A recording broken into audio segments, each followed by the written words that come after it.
నెల మీద 4 రోజులు కొత్త గవర్నమెంట్ వచ్చి పట్నంలో ప్రజావాణి పెట్టిండ్రు. పల్లెలలో ప్రజాపాలన నడిచింది. 2 గ్యారెంటీలు అమలవుతున్నాయి. తెలంగాణలో అప్పుల లెక్క తెలిసింది. కాళేశ్వరం ఖర్చుల వివరాలు బయటకు వచ్చినాయి. మేడిగడ్డ మీద విజిలెన్స్ ఎంక్వైరీ నడుస్తుంది. ధరణి సంగతి తెలిసే పని శురువైంది.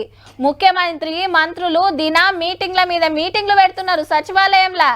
ఇక ఇవాళ ఏం నడిచిందో చూడాలే కదా. గూగుల్ కంపెనీ వాళ్ళు వచ్చి సీఎం సార్ ను మంత్రులను కలిసిండ్రు. ఇప్పుడు ఏఐ టెక్నాలజీ నడుస్తుంది కదా, మన తాన కూడా డెవలప్ చేస్తానికి పెట్టుబడి పెడతారట.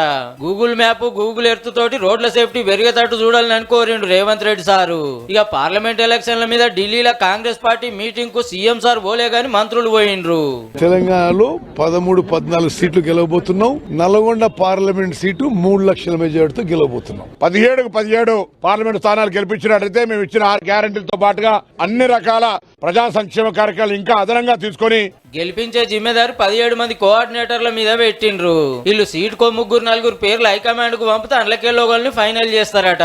తొందరగా సెలక్షన్ చేసుకుని పేర్లు ఇస్తే ఈ మంత్ ఎండింగ్ లో వరకు గానీ నెక్స్ట్ ఫిబ్రవరి లోపు గానీ కంప్లీట్ చేద్దాం అనేటువంటి విషయాన్ని చెప్పడం జరిగింది. ఇక హైదరాబాద్ సచివాలయంలో ధరణి తిప్పల మీద వేసిన కమిటీ ఫస్ట్ మీటింగ్ నడిచింది. ఏమేం మార్పులు చేయాలి, భూమాత తీసుకొస్తానలో ముఖ్యమైన ఏముండాలనో మాట్లాడుకున్నారు.